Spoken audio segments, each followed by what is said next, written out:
కనీసం అప్పుడప్పుడు జ్ఞాపకాల్లోనైనా పలకరించేవాడు. కానీ ఇప్పుడు వాడు చేసిన పనికి కల్లోనైనా వాడెక్కడొస్తాడో అని భయమేస్తోంది.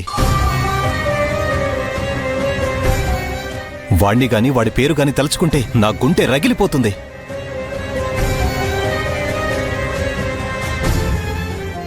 నేను ఎంత చెప్పినా కాదని మీరేదో చేస్తామని వెళ్ళారుగా. ఏం చేశారు చివరికి? ఏంటి మీ తీర్పు? ఎంతగానో చెప్పి చూసాంరా, కానీ వాడెందుకు అలా మొండిగా కేసు వెనక్కి తీసుకొని అంటున్నాడో.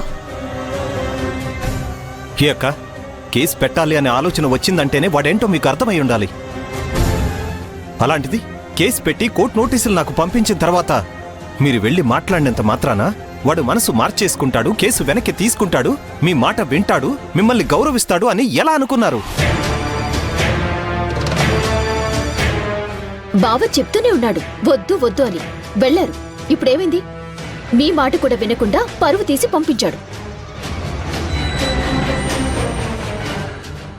నాకు తెలుసమ్మా, వాడు మీ మాట వినడు, మీరు వెళ్ళినా కూడా ఇదే జరుగుతుంది అని నాకు ముందే తెలుసు. ఎందుకంటే వాడు నిజంగా నా మీద ప్రేమతో చేసుంటే కేసు వెనక్కి తీసుకునేవాడు. ప్రేమతో కాదు, ఆస్తితో చేశాడు. నా మీద పంతంతో చేశాడు. ఈ ఆస్తిలో వాడి వాట ఎక్కడ పోతుందో అనే భయంతో చేశాడు. వాడవన్నీ ఏమీ అంటం లేదురా. అవతల వాడు మోసగాడు, అన్నయ్య మోసపోతాడు. ఈ కేసు నేను వెనక్కి తీసుకుంటే అన్నయ్య వాడికి డబ్బులు వెనక్కిచ్చి పేపర్లు వెనక్కి తీసుకోడు అంటున్నాడ్రా. నాటకం, అంతా నాటకం. వాడి మాటలు మీరు నమ్ముతారేమో, నేను నమ్మడం ఎప్పుడో మానేశాను. వాడు ఈ ఇంట్లో నుండి వెళ్ళిపోయిన తర్వాత ఆ భూమి హరిప్రసాద్ కలిసి వాణ్ణెలా మార్చేశారు. వాళ్ల పథకమే ఇదంతా.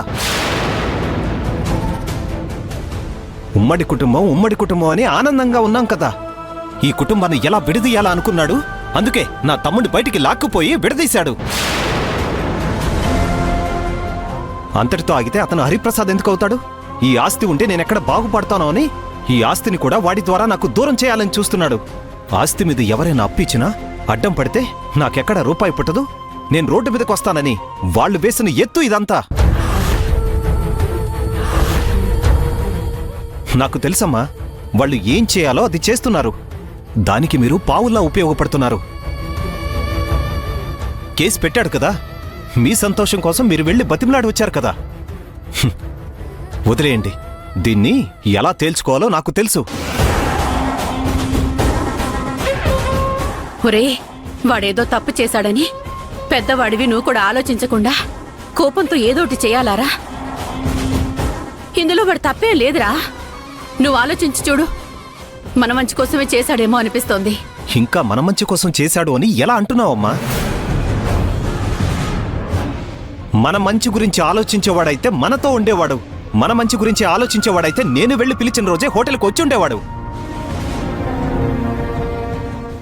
మన తన అని మనం అనుకుంటున్నాం. వాడు అనుకోవట్లేదు కాబట్టే కోర్టు మెట్లెక్కాడు, నన్ను ఎక్కించాలని చూస్తున్నాడు.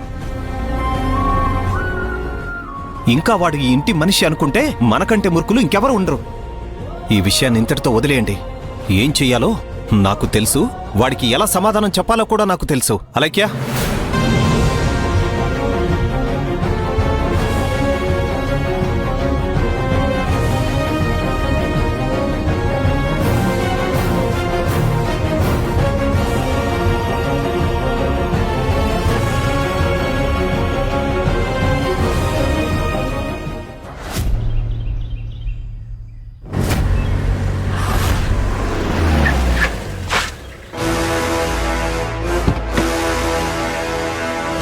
రే మాధవ, రారా బయటికి.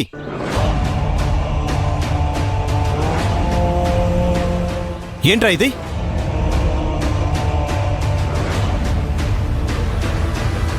నాకు లాయర్ నోటీస్ పంపిస్తావా?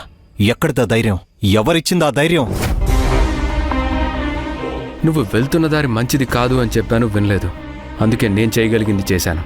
అంటే ఆస్తి కోసం అన్నయ్య మీదే కోర్టులో కేసు వేసేంత పెద్దవాడివి అయిపోయావన్నమాట. మంచి చెప్పి మీతో మోసగాడిని అనిపించుకోవడం కంటే ఇది పెద్ద తప్పుగా నాకు అనిపించలేదు. ఆస్తి కోసమే కదా ఈ వేషాలన్నీ? ఆస్తి కావాలనుకుంటే కట్టుబట్టలతో బయటకు వచ్చేవాడిని కాదు. మాట్లాడొద్దు, మర్యాదగా కేసు వెనక్కి తీసుకో. ఈ మాట చెప్పడానికి నువ్వు ఇంత దూరం రావాల్సిన అవసరం లేదన్నయ్య. ఆ భానుప్రకాష్కి ఇచ్చిన ఆస్తి పత్రాలు తిరిగి తీసుకోచాలు. నేను కేసు వెనక్కి తీసుకుంటాను.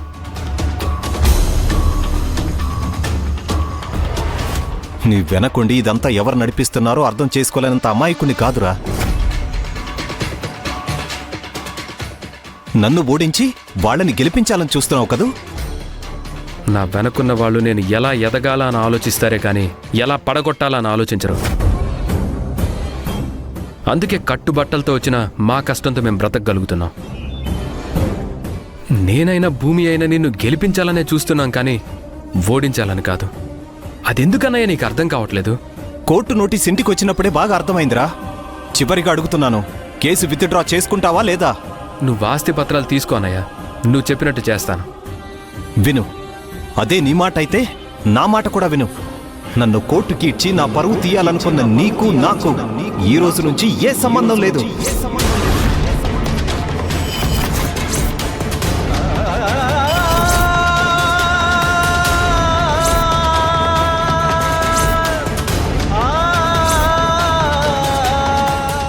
ఎవరి కోసమో నా తల వంచాలనుకుని చూసే నీలాంటి తమ్ముడు నాకు అవసరం లేదు. ఈ క్షణం నుంచి నువ్వెవరో నేనెవరో.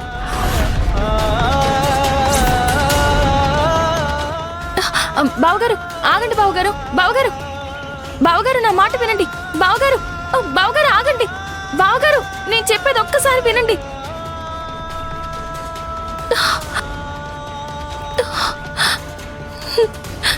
నాకు తెలుసు ఇలాంటిదేదో జరుగుతుంది అని. చివరికి అదే జరిగింది.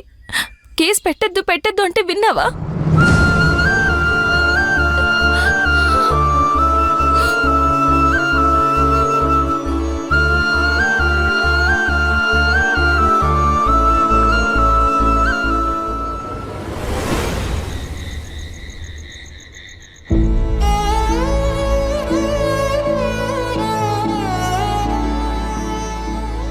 ఏంటమ్మా వీడిలా చేస్తున్నాడు?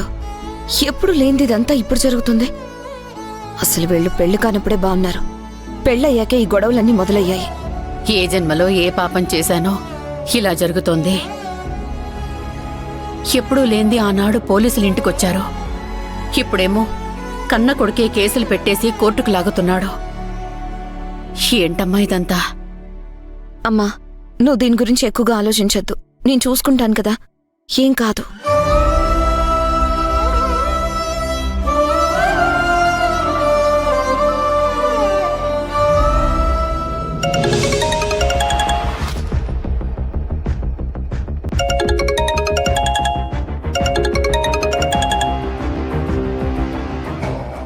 చెప్పమ్మ మహాలక్ష్మి. ఏంటి మావి గారు ఇది? మా ఇంట్లో ఏం జరుగుతుందో ఏంటో అసలు ఏం అర్థం కావడం లేదు.